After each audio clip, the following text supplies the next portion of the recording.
Mi nombre es David Castillo y les voy a presentar mi propuesta de idónea comunicación de resultados con el nombre de Análisis del campo magnético en estufas de inducción para la estimación de la carga.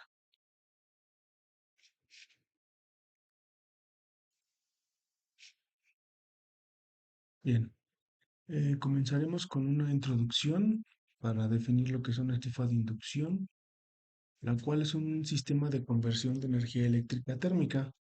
Este proceso lo logra mediante calentamiento por inducción y más adelante hablaremos de este fenómeno.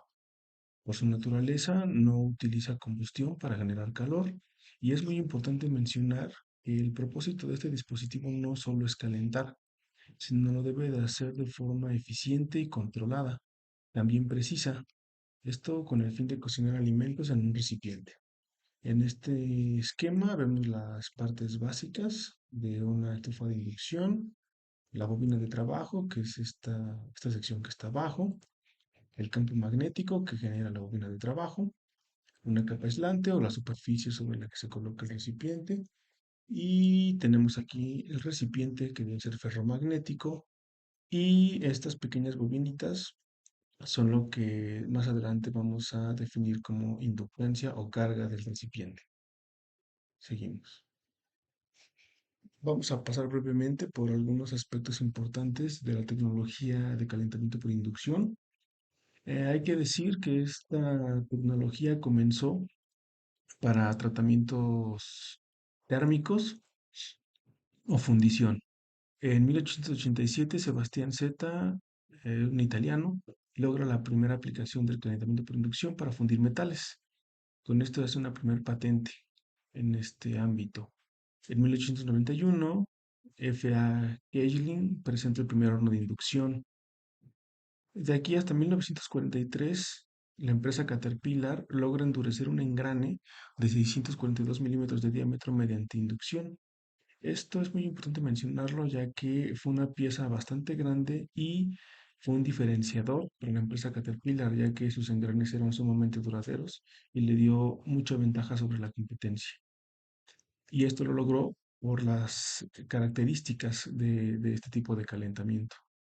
En 1973, Raymond Mackenzie registra la primera patente de una estufa de inducción doméstica. Entonces, esto ya fue, en este momento existen esos dispositivos para utilizarlos en los hogares. Y bueno, de aquí en adelante, esta tecnología empieza a madurar y a mejorar. Por mencionar algunas cosas, en el 2013 hay algunas iniciativas de países para migrar en su mayoría de las estufas convencionales a las estufas de inducción, esto para evitar generar gases de efecto invernadero y maximizar la seguridad en algunos edificios y zonas o con poblaciones especiales, particularmente de la tercera edad. Después podemos ver que hay exploración de materiales donde están buscando trabajar no nada más con ferromagnéticos, sino con materiales compuestos, como puede ser aluminio con insertos de material ferromagnético, esto para abarcar más utensilios. También se buscan las parrillas multibobinas, esto para poder detectar cargas más grandes y hacer las estufas más eficientes. Continuamos. Aquí podemos ver una imagen de la patente que en su momento registró Mackenzie y aquí podemos ver la fecha y bueno, solo es para conocer esta carátula. Ahora vamos a hablar un poco de las ventajas y desventajas de estos dispositivos. Bien, la mayoría de estas estufas están diseñadas para trabajar con recipientes, bueno, con sartenes de 20 a 28 centímetros de diámetro, por lo cual su mayor eficiencia está en este rango. Fuera de estos rangos, sobre todo en diámetros mayores, las estufas eléctricas pueden tener mayores eficiencias. Una ventaja adicional es que no generan calentamiento en la zona donde están instaladas, a diferencia de una estufa convencional. No funcionan con flama abierta, lo que las hace más seguras. Y una gran diferencia es que tienen control de temperatura. Una estufa convencional no tiene control de temperatura, regulas un poco la flama y con eso vas ahí calculando un poquito, ¿no? La temperatura que puedes obtener. Desventajas, hay un alto costo de adquisición inicial. Lo que había comentado, la eficiencia disminuye conforme aumenta el tamaño del recipiente. Y bueno, desafortunadamente la red eléctrica nacional no está lista para una implementación masiva, ya que si de pronto en todos los hogares instalasen estufas de este tipo, la demanda seguramente superaría la capacidad. Ok, retomemos nuevamente la topología de las estufas de inducción. Básicamente son seis partes. El recipiente de calentamiento ferromagnético se coloca porque una vez acoplado es parte del circuito. Entonces, digamos, es la primera parte. Después la superficie para cocinar. Después tenemos un aislamiento eléctrico. Luego la bobina de trabajo. Esta es la bobina en la que se va a inducir el campo magnético. Después tenemos unas barras de ferrita. Estas barras tienen la propiedad de actuar como escudo hacia abajo, o sea, hacia los componentes, y mejoran el flujo magnético hacia arriba, hacia el recipiente. Y finalmente una base de aluminio. Ok, una vez que ya vimos un poquito cómo es la topología de las estufas, vamos a abordar el fenómeno de calentamiento por inducción. Esto ocurre cuando un campo magnético es producido mediante una bobina de inducción y ésta está lo suficientemente cerca de un objeto, en este caso el sartén u olla, para producir una corriente eléctrica en este recipiente. El recipiente es principalmente calentado debido a la resistencia que opone a que dicha corriente fluya. El calentamiento es función de las propiedades eléctricas, magnéticas y físicas, por mencionar algunas: conductividad térmica, resistividad, permeabilidad y calor específico. Bien, vamos a enlazar un poquito las ecuaciones con el fenómeno. Entonces, la primera ley que gobierna este tipo de calentamiento es la ley de inducción de Faraday. Entonces, aquí la ecuación uno nos muestra la ley de Faraday. Y bien, esta ecuación está ligada a esta parte de la estufa de inducción. Entonces, la bobina de trabajo, que aquí está indicada con el número 4, es la que va a generar el campo magnético, perdón, que está representado por estas trayectorias verdes. Este campo magnético va a cambiar en el tiempo, según esta razón de cambio. Tiene que ser de frecuencia variable y va a inducir corrientes eléctricas en el fondo del recipiente, según la ecuación, como podemos ver aquí. Esto va a generar que fluya una corriente y el recipiente va a oponer una resistencia a que fluya esa corriente, lo que va a generar calor a través de la ley de Ohm general. Posterior, para la parte térmica, tenemos la ecuación de calor, la número 3, y aquí este término QB está relacionado a la generación de energía interna y según el modelo que se ocupe se relaciona directamente con esta J, que es la corriente.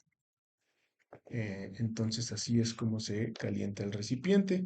En esta imagen podemos ver que hacen un análogo de un transformador, ya que es una manera también de analizar o de entender estas estufas de inducción. El primario es la bobina de trabajo y en este caso el recipiente se ve como el secundario. Ujú. En el primario, como aquí bien lo indica, es donde se recibe la fuente alterna y a través de una relación de espiras, en el devanado, perdón, se genera el segundo voltaje arriba. Bien, ya una vez conociendo el funcionamiento de este dispositivo, vamos a pasar a la parte de estimación de la carga. Es algo sumamente importante, ya que el buen funcionamiento y control de temperatura de las estufas de inducción depende de esto. Hay que estimar la carga inductiva para poder hacer control. Estimar la carga depende de componentes electrónicos, ya que se miden voltajes y corrientes en el capacitor del inversor. Se hacen mediciones continuas en tiempo real y hay que inyectar una corriente mínima de forma permanente. Estas mediciones requieren hardware y software especializado, ya que se generan grandes cantidades de datos y se debe hacer con suficiente velocidad. Estos datos deben ser procesados para estimar la carga en tiempo real y hacer control de temperatura. En la referencia 6 indican que se debe registrar un total de 868 valores para 2 voltajes y 2 corrientes en cada frecuencia de muestreo. Esto es algo complejo, ya que está asociado a la arquitectura de la estufa de inducción, de cómo es que lee, de cómo es que miden estos voltajes y corrientes, pero es para que tengamos una idea de la cantidad de datos que se deben leer. La frecuencia de muestreo debe ser mayor que la frecuencia de trabajo, por lo que genera, repito, genera mucha información. En la referencia 7, podemos ver cómo utilizan un algoritmo que procesa los valores medidos aproximadamente con 50 ecuaciones para estimar la carga. En la referencia 3, nos presentan una tabla como esta, donde nos enlistan los principales métodos de estimación de la carga que podemos tener según el tipo de topología del inversor, que puede ser de HB, que es half bridge, medio puente, y QR, que es cuasi resonante. Entonces, también aquí nos dicen la carga computacional y la precisión.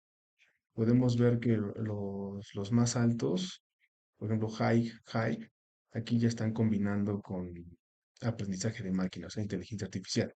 Esto nos da una idea del tipo de software y hardware que requerimos para estimar esta carga.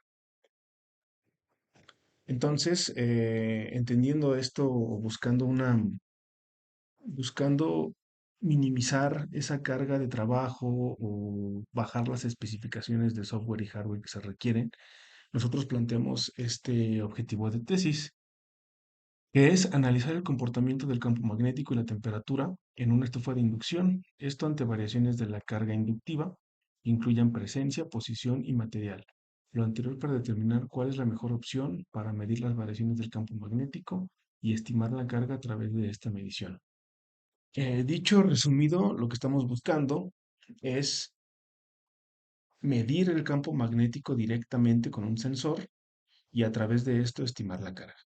Entonces necesitamos hacer una serie de análisis para saber cuál es la mejor posición de este sensor, así como las características que debe tener este sensor para que sea viable instalarlo de alguna manera en los dispositivos y con una metodología que se debe proponer, estimar la carga inductiva. Entonces generamos tres objetivos específicos.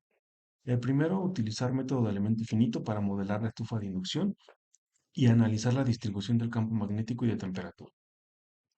Después, estudiar el comportamiento del campo magnético ante diferentes posiciones y materiales del recipiente, perdón. Con los resultados, identificar si las condiciones de operación permiten la colocación efectiva de un sensor para medir el campo magnético. Y finalmente, proponer una metodología de estimación de la carga inductiva a través de la medición que acabamos de hacer. Y finalmente tenemos la metodología, la cual la dividimos en tres fases, cada fase asociada a un trimestre de trabajo. Entonces, en la fase 1 debemos consultar el estado del arte en cuanto a estufas de inducción y sensores de medición de campo magnético. Leyendo algunos trabajos, ya sabemos que estos campos magnéticos están en el orden de un Tesla, por lo que debemos generar un banco de información de varios sensores de un Tesla para empezar a analizar sus características. En esta fase tenemos que estudiar las ecuaciones de Maxwell, así como el planteamiento de sus suposiciones y condiciones de frontera necesarias para resolver el problema. Estudiar los fundamentos del método de elemento finito y su aplicación en problemas de calentamiento por inducción. La mayoría de los softwares tienen un apartado para esto y es vital dedicarle específicamente tiempo a este. En la fase 2 vamos a modelar la estufa de inducción en el software seleccionado. seguramente será Flux, quizá COMSOL, pero con COMSOL tenemos ahí algunos temas de licencias. Entonces, creo que vamos a escoger Flux. Simular el modelo ante diferentes materiales y posiciones del recipiente. Analizar el comportamiento del campo magnético y de temperatura en cada caso. Y analizar la distribución de campo magnético en la tuba de inducción. Esto con el objetivo de localizar el mejor lugar para detectar las variaciones. Una vez conociendo este lugar, vamos a poder definir las características en un principio geométricas del sensor que debemos utilizar. En la fase 3, entonces determinaremos las características que debe tener este sensor para medir el campo magnético, investigar si existe un sensor comercialmente disponible, qué tan complejo quizás sería generar alguno. Hay empresas que pueden hacer modificaciones en los sensores, entonces explorar esa parte, desarrollar la metodología que permita estimar la carga inductiva a través de estas mediciones y finalmente estimar la carga para todos los casos simulados y comparar resultados con estimaciones de cargas encontradas en otros artículos.